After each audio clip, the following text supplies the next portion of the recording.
हमारा टॉपिक है kidney. Kidney हम पहले सबसे पहले ये बताएंगे कि वो कहाँ प्रेजेंट है, लाई कहाँ पे कर रही है, कहाँ पाई जा रही है। हमारे पास जो एब्डोमिनल वॉल है उसकी पोस्टीरियर साइड, पोस्टीरियर का मतलब होता है उसकी पिछली साइड पे प्रेजेंट है, और ये वर्टिब्रल कॉलम जो है उसकी हर दोनों साइड्स पे प्रेजेंट होगी। मतलब ये हमारे पास वर्टिब्रल कॉलम है ना, ये सेंटर में आ रही है तो उसकी इस साइड पे भी प्रेजेंट होगी और इस साइड पे भी प्रेजेंट होगी। फिर उसके बाद हमारे पास आ जाता है डायाफ्राम। डायाफ्राम जो है उसके नीचे प्रेजेंट होगी, बिहाइंड द पेरिटोनियम। पेरिटोनियम हमारे पास एब्डोमिनल कैविटी होती है, उसके पीछे प्रेजेंट होगी हमारे पास किडनी। ठीक है, जैसे अब हमारा ये जो है एब्डोमिनल वॉल जो है उसके नीचे हमारे पास डाइजेस्टिव सिस्टम आ जाता है। डाइजेस्टिव सिस्टम के पीछे जो है वो हमारे पास किडनीज वगैरह आ जाती हैं, और उसके बाद जो है हमारे पास वर्टिब्राज आ जाते हैं, लंबर वर्टिब्रा आ जाते हैं, थोरेसिक वर्टिब्रा आ जाते हैं। ये सारी जो है हमारे पास वर्टिब्राज आ जाती हैं। तो हमारे पास किसके पोस्टीरियर प्रेजेंट है, पेरिटोनियम के बिहाइंड प्रेजेंट है, या फिर पोस्टीरियर भी कह सकते हैं। ठीक है, एब्डोमिनल वॉल के। उसके बाद हमारे पास आ जाता है एक्सटेंड, मतलब कहाँ से लेके कहाँ तक फैली हुई है। 12वीं थोरेसिक वर्टिब्रा से हमारे पास फैली हुई है थर्ड लंबर वर्टिब्रा। पहले हमारे पास आता है सर्वाइकल आ जाती हैं, फिर थोरेसिक आ जाती है, फिर लंबर आ जाती है, फिर सैक्रम आ जाती है, फिर कॉक्सिक्स आ जाती हैं।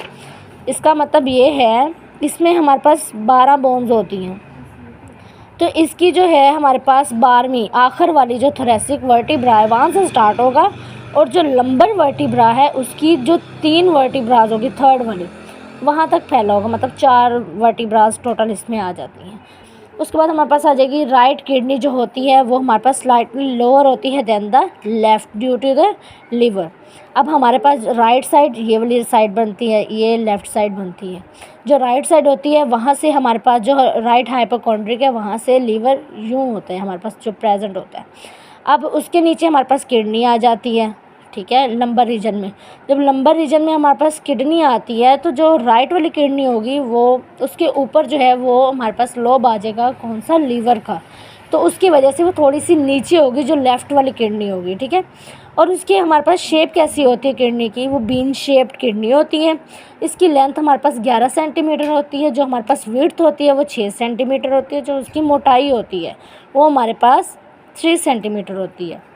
फिर उससे आगे हम ये बताएंगे कि कौन से ऑर्गन जो है एसोसिएट कर रहे हैं मतलब किडनी के साथ, उसके इर्द गिर्द कौन कौन से ऑर्गन जो हैं वो पाए जा रहे हैं। ठीक है, राइट किडनी है, ये तो हमें पता है कि जो किडनीज है उसके ऊपर एड्रीनल ग्लैंड्स प्रेजेंट है। तो लेकिन अब हम उसकी साइड वाइज जो है उसे नाम दे देंगे। जैसे राइट किडनी होगी तो हमारे पास राइट एड्रीनल ग्लैंड आ जाएगा।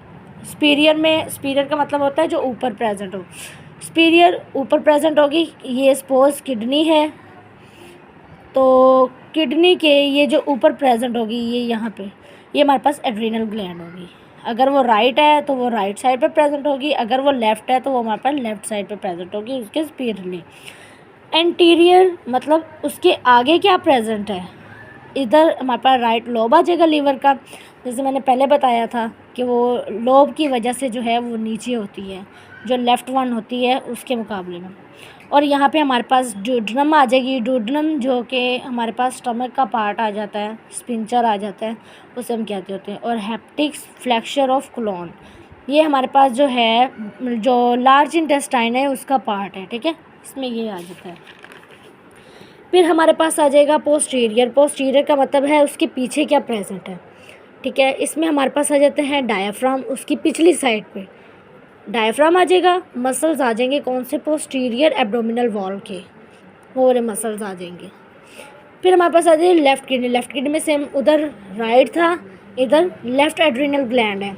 यहाँ पे एंटीरियरली जो है हमारे पास स्प्लीन आ जाती है, वहाँ पे हमारे पास जो थी ड्यूडेनम आ जाती थी, राइट लोब आ जाता था, यहाँ पे स्टमक आ जाता है, स्प्लीन आ जाती है, पैंक्रियाज, ज्यूजेनम। ज्यूजेनम हमारे पास स्मॉल इंटेस्टाइन का पार्ट है। And splenic flexure of colon, ये हमारे पास लार्ज इंटेस्टाइन का जो है ये हमारे पास पार्ट आ जाता है। उसके बाद हमारे पास आ जाती है ग्रॉस एनाटॉमी, मतलब अगर हम उसे खोल के देखें तो हमारे पास नेक्ड आई से कैसे दिखेगी। अगर हम उसे लॉन्गिट्यूडनली मतलब कट डाउन करते हैं, हम इसे इजीली जो है डिस्टिंग्विश कर सकते हैं। मतलब हम ये बता सकते हैं कि जो है मोस्ट जो आउटर लेयर है वो हमारे पास कौन सी है, जो दरमियानी है वो कौन सी है, जो सबसे अंदर वाली है हमने उसे कट डाउन कर लिया था, उसे डिस्टिंग्विश कर लिया था कि आउटर साइड कौन सी है और इनर साइड कौन सी है, मीडियल साइड कौन सी है। अब हम सबसे आखिर वाली की बात करें तो हमारे पास फिब्रस कैप्सूल होता है, जो हमारे पास ये वाली है साइड, ठीक है। ये हमारे पास फिब्रस कैप्सूल है और इसके अंदर जो है किडनी वो हमारे पास इनक्लोज हुई हुई है। ये हमारे पास आउटर होगी। फिर हम डिस्कस करेंगे कि हमारे पास जो कॉर्टेक्स है वो कौन सा पार्ट होता है। जो हमारे पास कैप्सूल फॉर्म होती है, फिब्रस कैप्सूल, उसके जो अंदर वाला हिस्सा होता है ना, उसे हम कहते होते हैं, और ये रेडिश ब्राउन कलर में होता है। ये जो लेयर होती है ये बिलो कैप्सूल, मतलब वही कैप्सूल के नीचे प्रेजेंट होगी, अंदर वाली साइड पे जाते जाएंगे। फिर आ जाते हैं मेड्यूला, इसे रीनल मेड्यूला भी कहते होते हैं। ये छोटे छोटे पिरामिड जो हैं इनको हम कहते होते हैं, ठीक है। ये हमारे पास स्टीरिएटेड स्ट्रक्चर्स होते हैं और पेल कोनिकल शेप्ड में होते हैं हमारे पास। पिरामिड जो हैं जब वो पॉइंटेड होंगे प्रॉक्सिमल एंड उस पर, तो हमारे पास क्या कहलाएंगे, पेपिला कहलाएंगे। फिर हमारे पास आ जाता है हिलम पार्ट। हिलम पार्ट हमारे पास एक कनकेव जो है वो बॉर्डर होता है, मीडियल बॉर्डर किसका, किडनी का, जहाँ पे हम ये देखते हैं कि जो वेसल्स जा रही हैं, रीनल ब्लड वेसल्स या लिम्फ वेसल्स जा रही हैं, ये वाली, ये लिम्फ वेसल्स, ठीक है। और ये हमारे पास जा रही हैं रीनल ब्लड वेसल्स और ये लिम्फ वेसल्स जा रही हैं, ठीक है। यहाँ पे यूरेटर भी आ रहा है, ये यूरेटर है। नर्व्स एंटर हो रही हैं और लीव कर रही हैं। जिस पॉइंट पे ये एंटरिंग और जिस पॉइंट पे ये लीव कर रहे हैं उस पॉइंट को हम हिलम कहते होते हैं। अब हमारे पास आ जाता है माइक्रोस्कोपिक स्ट्रक्चर। हम मतलब अगर माइक्रोस्कोप के अंडर देखें तो हम क्या क्या देखते हैं, इसमें 1 से 2 मिलियन जो है फंक्शनल यूनिट होते हैं। और जो किडनी का फंक्शनल यूनिट है वो हमारे पास कौन सा है, नेफ्रॉन है। और हमारे पास जो है नेफ्रॉन 1 से 2 मिलियन होंगे, लेकिन जो हमारे पास वो आ जाते हैं कलेक्टिंग डक्ट्स आ जाते हैं, वो हमारे पास कम अमाउंट में होते हैं, क्योंकि तकरीबन 5 से 6, मैंने पहले पिछली वीडियो में बताया था कि 5 से 6 जो है हमारे पास नेफ्रॉन्स किसके साथ अटैच होते हैं, एक ही कलेक्टिंग डक्ट होती है हमारे पास, ठीक है। इसलिए हमारे पास कलेक्टिंग डक्ट जो हैं उनके नंबर्स कम होते हैं। ये कलेक्टिंग डक्ट आ गई। उसके बाद ये क्या करती है, सपोर्ट करती है with connective tissue, blood vessels, nerves and lymph vessels, ठीक है। उसके बाद कलेक्टिंग डक्ट्स जो है ज़ाहिर सी बात है ये सपोर्ट करेगी कनेक्टिव टिश्यूज़ को, ब्लड वेसल्स को, नर्व्स को और लिम्फ वेसल्स को। नेफ्रॉन हमारे पास क्या है, बेसिक और फंक्शनल जो है वो यूनिट है। इसेंशियल ट्यूब्यूल्स होती हैं, closed eight one and and open at other. ये एक साइड पे जो है ओपन हो रही होती हैं, दूसरी साइड पे जो है हमारे पास क्लोज हो रही होती हैं।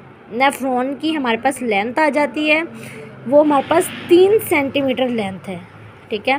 लेकिन जो किडनी की लेंथ है वो हमारे पास 11 सेंटीमीटर है, उसकी विड्थ 6 सेंटीमीटर थी और 3 सेंटीमीटर उसकी थिकनेस थी।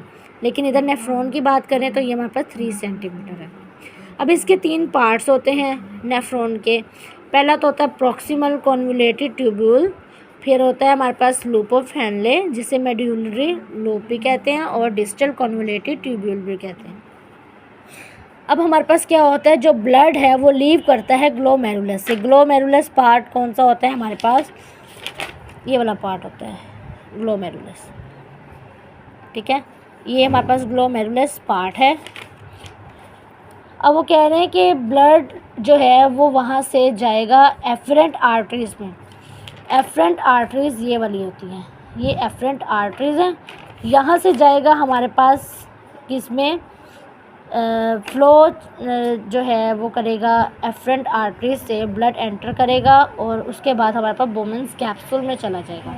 जब वुमेन्स कैप्सूल में जाएगा फिर हमारे पास जाएगा ये इधर जो प्रॉक्सिमल ट्यूब्यूल्स हैं, ये प्रॉक्सिमल ट्यूब्यूल्स हैं जो ये वाली कर्व आ रही है। उसके बाद हमारे पास जाएगा लूप ऑफ हेनले में। लूप ऑफ हेनले में जाके उसके बाद जो है हमारे पास ये चला जाएगा डिस्टल ट्यूब्यूल में। डिस्टल ट्यूब्यूल से वो हमारे पास कलेक्टिंग डक्ट में चला जाएगा, ठीक है। वहाँ से फिर हमारे पास कलेक्टिंग डक्ट से जो है कलेक्ट होता होता फिर हमारे पास कैलेक्स में जाएगा। ये हमारे पास कैलेक्स होते हैं, ये माइनर कैलेक्स भी है, मेजर कैलेक्स भी हैं। कैलेक्स कौन से होते हैं, कैलेक्स हमारे पास ये वाले होते हैं।